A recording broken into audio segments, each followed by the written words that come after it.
In some ways, just to interject here, Yeah. is this maybe more challenging for a city like Andover, where it has been run lean in the past, and all of a sudden you're faced with Yep. a situation where you have levy limits, where you can't increase the levy beyond, I believe it's 4.9% this year. Right.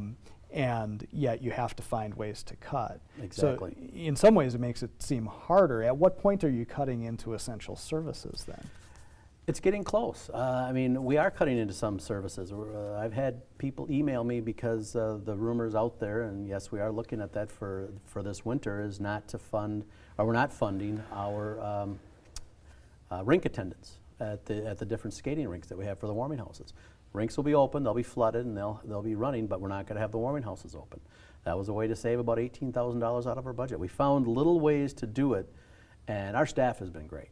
From Public Works, the parks guys, the people in the street maintenance, everything, and even the folks at City Hall have been just great as finding ways to cut things and reduce the dollars, because they know it's just not there. And but it's going to hurt in some areas. We use the Anoka County Sheriff's Department as our police department. I've seen more questions coming from different cities all across the state of Minnesota. How do you do that? How do you get to that point? And unfortunately for cities that already have a police department, it's probably going to be pretty difficult. But there are some that are looking at it. They're saying maybe that's the way to go. We got a sheriff's department in our county.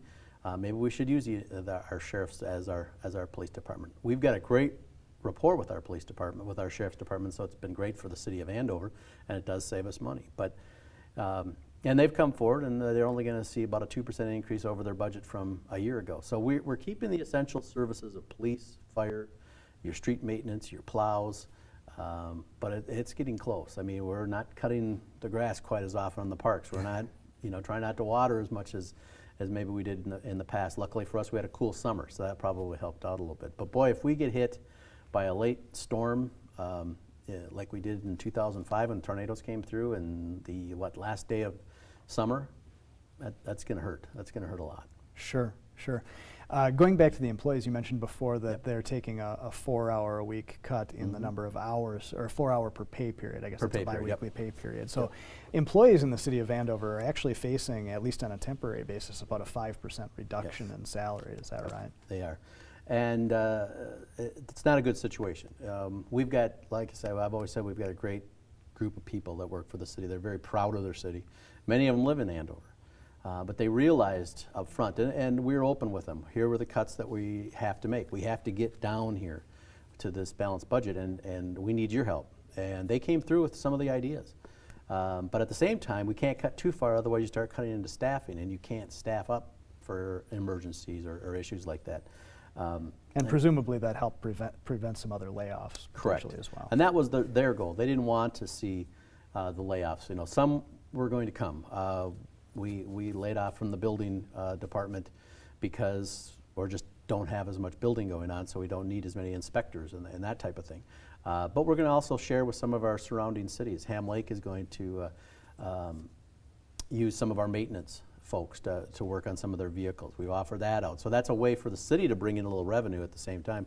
Plus we're helping a neighbor who had to make some cuts in their areas as well. Sure.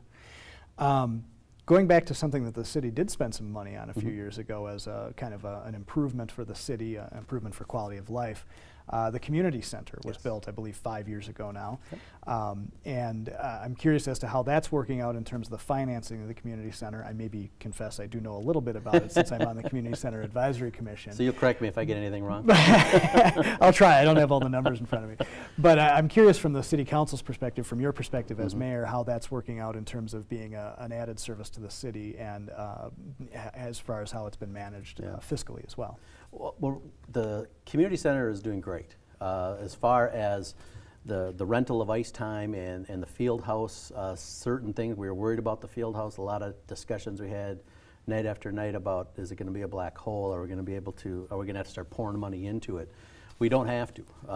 Both those areas are doing well. They're covering all their costs. And we are now, in the agreement that we had with the YMCA, which was the lease revenue agreement that we put in place. The city bonded for all the the building of the building and to get the money for that.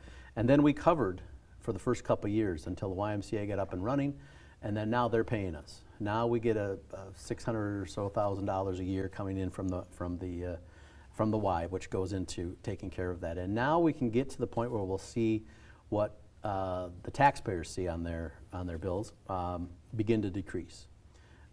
Is it going to be 2012? Probably, maybe 2013, somewhere in that point that we'll reach that, and then it'll start working as we had anticipated it would. And so everything's going well, and we're very excited about the fact that we are able to keep the buildings full. There are still, if people want open ice, you can get that from time to time at different times, but the school district has been great with Anoka High School, both the girls and the boys hockey teams. And then we've got That'd be Andover High School, right? Andover High School, I'm sorry. And then we got, of course, the Andover Youth Hockey Associations as well. So they've been great, and I know that there's some out there hoping to see maybe another building, but at this point we're sticking with what we have.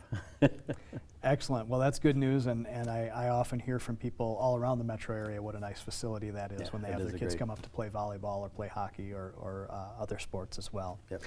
Thank you for joining us, Mayor Gamache. We'll hopefully have you on again soon, all right? Great. And now we move on to my regular Ted's Take commentary piece.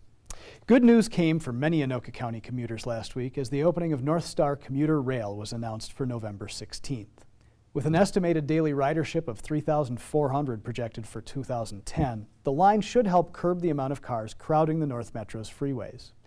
Just over 50%, or $161 million, of the total project cost has come from the federal government.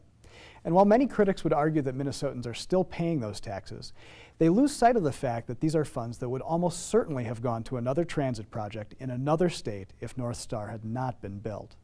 The reality is that as recently as 2005, Minnesota received only 72 cents in federal spending per dollar in federal taxes we paid. When opportunities like North Star come along to improve the quality of life of our citizens, create new economic development, and be paid for with funds that would otherwise be directed to other parts of the country, it's only right to pursue them. That's it for this episode of the Anoka County Eagle. Be sure to check out our website, AnokaCountyEagle.com, where you can read articles, sign up for weekly email updates, and follow us on Facebook and Twitter. Thanks for joining us. We'll see you next time.